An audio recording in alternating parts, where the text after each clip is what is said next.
दोस्तों नमस्कार। मैं नाथ सोनांचली कथा कहानी और उपन्यास के संग के साथ पुनः हाजिर हूँ।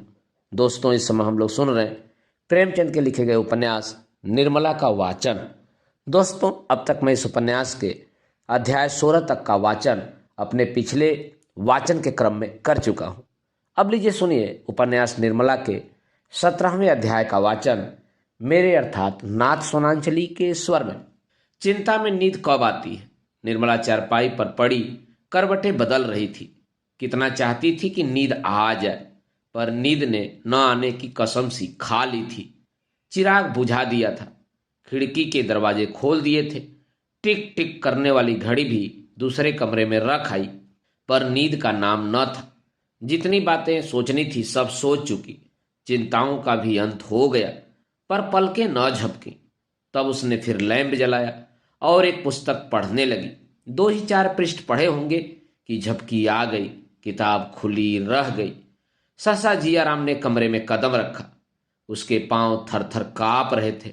उसने कमरे में ऊपर नीचे देखा। निर्मला सोई हुई थी। उसके सिरहाने ताक पर एक छोटा सा पीतल का संदूकचा रखा हुआ था।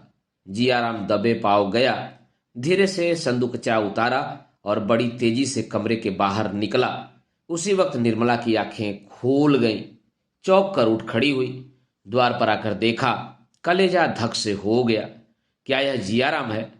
मेरे कमरे में क्या करने आया था? कहीं मुझे धोखा तो नहीं हुआ? शायद दीदी जी के कमरे से आया हो। यहाँ उसका काम ही क्या था? शायद मुझसे कुछ कहने आया हो और सोता देखकर चला गया हो। लेकिन इस वक्त क्या कहने आया होगा? इसकी नीयत क्या है? उसका दिल कांप उठा। मुंशी जी ऊपर छत पर सो रहे थे। मुंडेर न होने के कारण निर्मला ऊपर न सो सकती थी। उसने सोचा चलकर उन्हें जगाऊं, पर जाने की हिम्मत न पड़ी। सबकी आदमी है, न जाने क्या समझ बैठे और क्या करने पर तैयार हो जाएं। आकर फिर वही पुस्तक पढ़ने लगी। सवेरे पूछने पर आप ही मालूम हो जाएगा। कौन जाने मुझे धोखा ही हुआ हो। नींद में कभी कभी धोखा हो जाता है। लेकिन सवेरे पूछने का निश्चय करने पर भी उसे नींद नहीं आई। सवेरे वह जलपान लेकर स्वयं जियाराम के पास गई तो वह उसे देखकर चौंक पड़ा। रोज तो भूंगी आती थी, आज यह क्यों आ रही है? निर्मला की ओर ताकने की उसकी हिम्मत न पड़ी। निर्मला ने उसकी ओर विश्वासपूर्ण नेत्रों से देखकर पूछा, रात को तो मेरे कमरे में गए थे? जियाराम ने विस्मय दिखाकर कहा, मैं रात को क्या करने जाता? क्या कोई गया था? निर्मला ने इस भाव से कहा मानो उसे उसकी बात का पूरा विश्वास हो गया। हाँ, मुझे ऐसा ही मालूम हुआ कि कोई मेरे कमरे से निकला है। मैंने उसका मुंह तो न देखा, पर उसकी पीठ देखकर अनुमान किया कि शायद तुम किसी काम से आए हो। इसका पता कैसे चले कौन था? कोई था जरूर, इसमें कोई संदेह नहीं। जियाराम अपने को निरपराध सिद्ध करने की चेष्टा कर कहने लगा, मैं तो रात को थिएटर देखने चला गया था। वहां से लौटा तो एक मित्र के घर लेट रहा। थोड़ी देर हुई लौटा हूं। मेरे साथ और भी कई मित्र थे, जिससे जी चाहे पूछ लें। हाँ भाई, मैं बहुत डरता हूं। ऐसा न हो कि कोई चीज गायब हो गई हो तो मेरा नाम लगे। चोर को तो कोई पकड़ नहीं सकता, मेरे मत्थे जाएगी। बाबूजी को आप जानती ही हैं, मुझे मारने दौड़ेंगे। निर्मला, तुम्हारा नाम क्यों लगेगा? अगर तुम ही होते तो भी कोई तुम्हें चोरी नहीं लगा सकता। चोरी दूसरे की चीज की जाती है, अपनी चीज की चोरी कोई नहीं करता। अभी तक निर्मला की निगाह अपने संदूकचे पर न पड़ी थी। भोजन बनाने लगी। जब वकील साहब कचहरी चले गए तो वह सुधा से मिलने चली गई।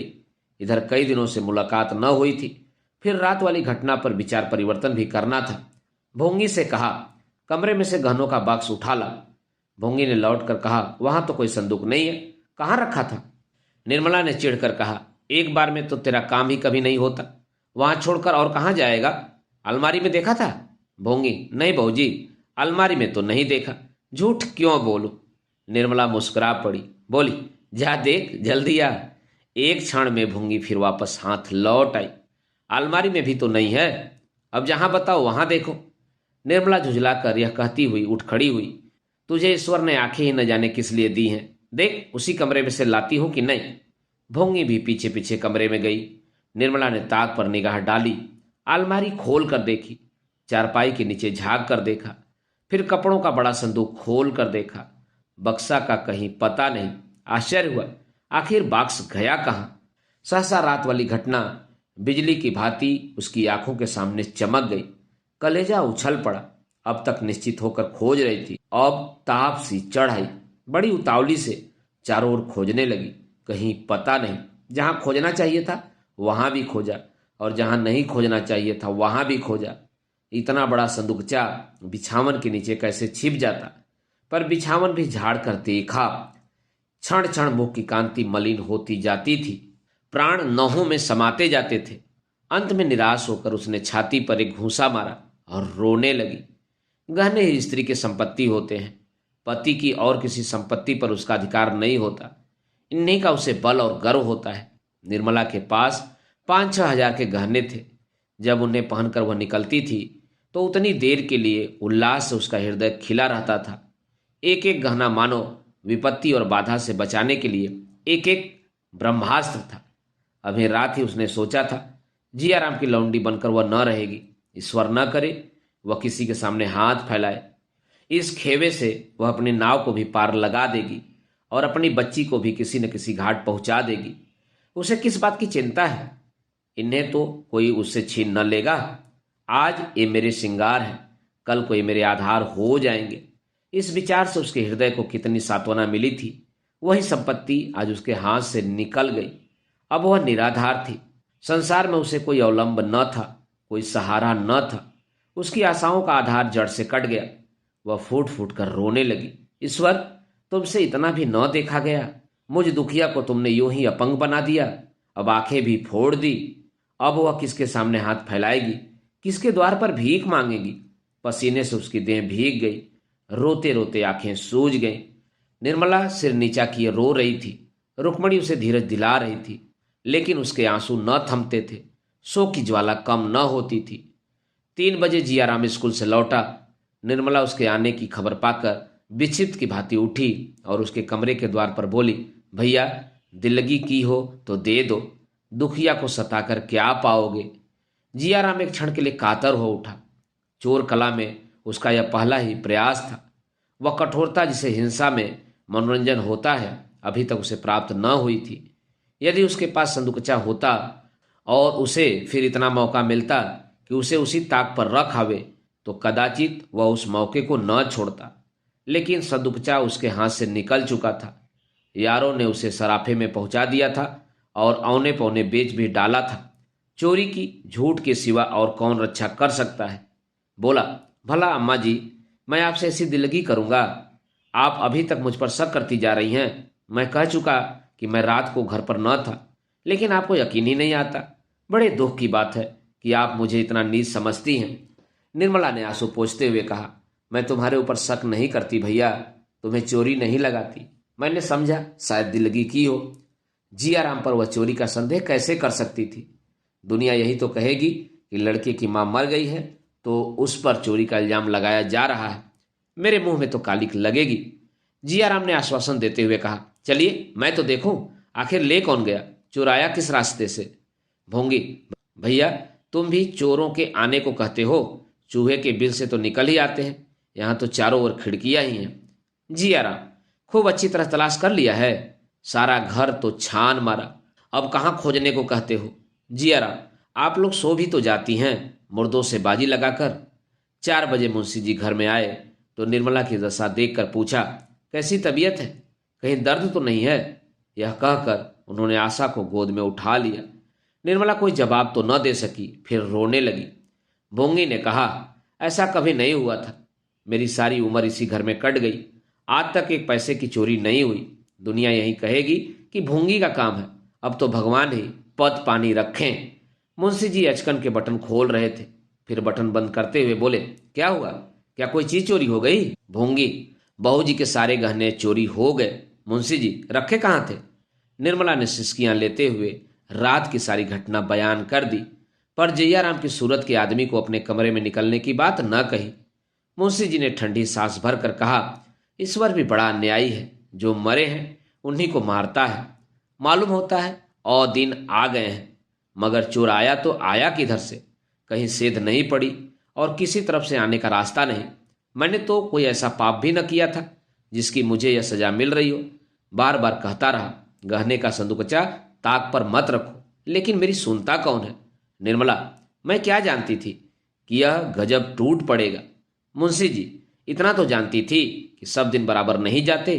आज बनवाने जाऊं तो 10,000 से कम न लगेंगे, और आजकल अपनी जो दशा है वह तुमसे छिपी नहीं। खर्च भर को तो मुश्किल से मिलता है, गहने कहाँ से बनेंगे? जाता हूँ, पुलिस में इतला कर आता हूँ, पर मिलने की कोई उम्मीद न समझो। निर्मला ने आपत्ति के भाव से कहा, जब जानते हैं कि पुलिस में इतला करने से कुछ न होगा तो क्यों जा रहे हैं? मुंशी जी, दिल नहीं मानता, और क्या। इतना बड़ा नुकसान उठाकर चुपचाप तो बैठा नहीं जाता। निर्मला, मिलने वाले होते तो जाते ही क्यों? तकदीर में न थे तो कैसे रहते? मुंशी जी, तकदीर में होंगे तो मिल जाएंगे, नहीं तो गए तो हैं ही। मुंशी जी कमरे से निकले। निर्मला ने उनका हाथ पकड़कर कहा, मैं कहती हूं मत जाओ, कहीं ऐसा न हो कि लेने के देने पड़ जाएं। मुंशी जी ने हाथ छुड़ाकर कहा, तुम भी कैसी बच्चों की सी जिद कर रही हो? 10,000 का नुकसान ऐसा नहीं है जिसे मैं यूं ही उठा लूं। मैं रो नहीं रहा हूं, पर मेरे हृदय पर जो कुछ बीत रहा है वह मैं ही जानता हूं। यह चोट मेरे कलेजे पर लगी है। मुंशी जी और कुछ न कह सके, गला फंस गया। वह तेजी से कमरे से निकल आए और थाने पर जा पहुंचे। थानेदार उनका बहुत लिहाज करता था। उसे एक बार रिश्वत के मुकदमे से बरी करा चुके थे। उनके साथी तफ्तीश करने आ पहुंचा। नाम था एलायर खां। शाम हो गई थी। थानेदार ने मकान के अगवाड़े पिछवाड़े घूम घूम कर देखा। अंदर जाकर निर्मला के कमरे को गौर से देखा। ऊपर की मुंडेर की जांच की। मोहल्ले के 2-4 आदमियों से चुपके चुपके कुछ बातें की, और तब मुंशी जी से बोला, जनाब, खुदा की कसम यह किसी बाहर के आदमी का काम नहीं। खुदा की कसम, अगर कोई बाहर का आदमी निकले तो आज से थानेदारी करना छोड़ दूं। आपके घर में कोई मुलाजिम तो ऐसा नहीं जिस पर आपको शुभा हो? मुंशी जी, घर में तो आजकल सिर्फ एक महरी है, थानेदार। या जी वह पगली है। यह किसी बड़े सातिर का काम है, खुदा की कसम। मुंशी जी, तो घर में और कौन है? मेरे 2 लड़के हैं, स्त्री है और बहन है। इनमें से किस पर शक करूं? थानेदार, खुदा की कसम, घर के ही किसी आदमी का काम है, चाहे वह कोई हो। इंशाअल्लाह 2-4 दिन में मैं आपको इसकी खबर दूंगा। यह तो नहीं कह सकता कि माल भी सब मिल जाएगा, पर खुदा की कसम चोर को जरूर पकड़ दिखाऊंगा। थानेदार चला गया तो मुंशी जी ने आकर निर्मला से उसकी बातें कही। निर्मला सहम उठी, बोली, आप थानेदार से कह दीजिए तफ्तीश न करें, आपके पैरों पड़ती हो। मुंशी जी, आखिर क्यों? निर्मला, अब क्यों बताऊं? वह कह रहा है कि घर के ही किसी आदमी का काम है। मुंशी जी, उसे बकने दो। जियाराम अपने कमरे में बैठा हुआ भगवान को याद कर रहा था। उसके मुंह पर हवाइयां उड़ रही थी। सुन चुका था कि पुलिस वाले चेहरे से भाप जाते हैं। बाहर निकलने की हिम्मत न पड़ती थी। दोनों आदमियों में क्या बातें हो रही हैं, यह जानने के लिए वह छटपटा रहा था। जो ही थानेदार चला गया और भूंगी किसी काम से बाहर निकली, जियाराम ने पूछा, थानेदार क्या कह रहा था भूंगी? भूंगी ने पास आकर कहा, दाढ़ीजार कहता था घर के ही किसी आदमी का काम है, बाहर का कोई नहीं है। जियाराम, दादाजी ने कुछ कहा नहीं? भूंगी, कुछ तो नहीं कहा, खड़े हूं हूं करते रहे। घर में एक भूंगी ही गैर है ना, और तो सब अपने ही हैं। जियाराम, मैं भी तो गैर ही हूं, तू ही क्यों? भूंगी, तुम गैर काहे को हो भैया? जियाराम, बाबूजी ने थानेदार से कहा नहीं घर में किसी पर उसका शुभा नहीं है? भूंगी, कुछ तो कहते नहीं सुना। बेचारे थानेदार ने भले ही कहा, भूंगी तो पागल है, वह क्या चोरी करेगी? बाबूजी तो मुझे फंसाए ही देते थे। जियाराम, तब तो तू भी निकल गई, अकेला मैं ही रह गया। तू ही बता, तूने मुझे उस दिन घर में देखा था? भूंगी, नहीं भैया, तुम तो ठेठर देखने गए थे। जिया, गवाही देगी ना? भूंगी, यह क्या कहते हो भैया, बहूजी तफ्तीश बंद करा देंगी। जिया, सच? भूंगी, हाँ भैया, बार बार कहती हैं कि तफ्तीश न कराओ, गहने गए जाने दो, पर बाबूजी मानते ही नहीं। 5-6 दिन तक जियाराम ने पेट भर भोजन नहीं किया। कभी 2-4 कौर खा लेता, कभी कह देता भूख नहीं है। उसके चेहरे का रंग उड़ा रहता था। रातें जागते कटती। प्रतिक्षण थानेदार की शंका बनी रहती थी। यदि वह जानता कि मामला इतना तुल खींचेगा तो कभी ऐसा काम न करता। उसने तो समझा था किसी चोर पर शुभा होगा, मेरी तरफ किसी का ध्यान भी न जाएगा, पर अब भंडा फूटता हुआ मालूम होता था। अभागा थानेदार जिस ढंग से छानबीन कर रहा था, उससे जियाराम को बड़ी शंका हो रही थी। 7वें दिन संध्या समय जियाराम घर लौटा तो बहुत चिंतित था। आज तक उसे बचने की कुछ न कुछ आशा थी। माल अभी तक बरामद नहीं हुआ था, पर आज उसे माल के बरामद होने की खबर मिल गई थी। इसी दम थानेदार कांस्टेबलों को लिए हुए आता होगा। बचने का कोई उपाय नहीं। थानेदार रिश्वत देने से संभव है मुकदमे को दबा दे। रुपए हाथ में थे, पर क्या बात छिपी रहेगी। अभी माल बरामद नहीं हुआ, फिर भी सारे शहर में अफवाह थी कि बेटे ने ही माल उड़ाया है। बात मिल जाने पर तो गली गली बात फैल जाएगी, फिर वह किसी को मुंह न दिखा सकेगा। मुंशी जी कचहरी से लौटे तो बहुत घबराए हुए थे। सिर थाम कर चारपाई पर बैठ गए। निर्मला ने कहा, कपड़े क्यों नहीं उतारते? आज तो और दिनों से देर हो गई है। मुंशी जी, क्या कपड़े उतारूं? तुमने कुछ सुना? निर्मला, क्या बात है? मैंने तो कुछ नहीं सुनी। मुंशी जी, माल बरामद हो गए, अब जिया का बचना मुश्किल है। निर्मला को आश्चर्य नहीं हुआ। उसके चेहरे से ऐसा जान पड़ा मानो उसे यह बात मालूम थी। बोली, मैं तो पहले ही कह रही थी कि थाने में इतला मत कीजिए। मुंशी जी, तुम्हें जिया पर शक था? निर्मला, शक क्यों नहीं था? मैंने उन्हें अपने कमरे से निकलते देखा था। मुंशी जी, फिर तुमने मुझसे क्यों न कह दिया? निर्मला, यह बात मेरे कहने की न थी। आपके दिल में जरूर ख्याल आता कि यह ईर्षावश आक्षेप लगा रही है। कहिए, यह ख्याल होता कि नहीं? झूठ न बोलिएगा। मुंशी जी, संभव है, मैं इनकार नहीं कर सकता। उस दशा में भी तुम्हें मुझसे कह देना चाहिए था। रिपोर्ट की नौबत न आती। तुम्हें अपनी नेकनामी की तो फिक्र थी, यह न सोचा कि परिणाम क्या होगा। मैं अभी थाने से चला आता हूं, अलायार खां आता ही होगा। निर्मला ने हताश होकर पूछा, फिर अब? मुंशी जी ने आकाश की ओर ताकते हुए कहा, फिर जैसी भगवान की इच्छा। 1000-2000 रुपये रिश्वत देने के लिए होते तो शायद मामला दब जाता, पर मेरी हालत तो तुम जानती हो। तकदीर खोटी है और कुछ नहीं। पाप तो मैंने किए हैं, दंड कौन भोगेगा? एक लड़का था, उसकी यह दशा हुई, दूसरे की यह दशा हो रही है। नालायक था, गुस्ताख था, कामचोर था, पर था तो अपना ही लड़का। कभी न कभी चेत ही जाता। यह चोट अब न सही जाएगी। निर्मला, अगर कुछ दे दिलाकर जान बच सके तो मैं रुपए का प्रबंध कर दूं। मुंशी जी, कर सकती हो? कितने रुपए दे सकती हो? निर्मला, कितना दरकार होगा? मुंशी जी, 1000 से कम में तो शायद बातचीत न हो सके। मैंने एक मुकदमे में उससे 1000 लिए थे, वह कसर आज निकालेगा। निर्मला, हो जाएगा, आप अभी थाने जाइए। मुंशी जी को थाने में बड़ी देर लगी। एकांत में बातचीत करने का बहुत देर में मौका मिला। अलायार खां पुराना घाघ था, बड़ी मुश्किल से अंटी पर चढ़ा। 500 रुपये लेकर भी एहसान का बोझ सिर पर लाद ही दिया। काम हो गया। लौटकर निर्मला से बोले, लो भाई, बाजी मार ली। तुमने रुपए दिए, पर काम मेरी जबान ही ने किया। बड़ी मुश्किलों से राजी हो गया। यह भी याद रहेगी। जियाराम भोजन कर चुका है? निर्मला, कहाँ, वह तो अभी घूमकर लौटे ही नहीं। मुंशी जी, 12 तो बज रहे होंगे। निर्मला, कई दफे जा जाकर देख आई, कमरे में अंधेरा पड़ा हुआ है। मुंशी जी, और सियाराम? निर्मला, वह तो खा पी कर सोए हैं। मुंशी जी, उससे पूछा नहीं जिया कहाँ गया है? निर्मला, वह तो कहते हैं मुझसे कुछ कहकर नहीं गए। मुंशी जी को कुछ शंका हुई। सियाराम को जगाकर पूछा, तुमसे जियाराम ने कुछ कहा नहीं? कब तक लौटेगा? गया कहाँ है? सियाराम ने सिर खुजलाते और आंखें मलते हुए कहा, मुझसे कुछ नहीं कहा। मुंशी जी, कपड़े सब पहन कर गया है? सियाराम, जी नहीं, कुर्ता और धोती। मुंशी जी, जाते वक्त खुश था? सियाराम, खुश तो नहीं मालूम होते थे। कई बार अंदर आने का इरादा किया, पर देरी से ही लौट गए। कई मिनट तक साइबान में खड़े रहे। चलने लगे तो आंखें पोंछ रहे थे। इधर कई दिन से अक्सर रोया करते थे।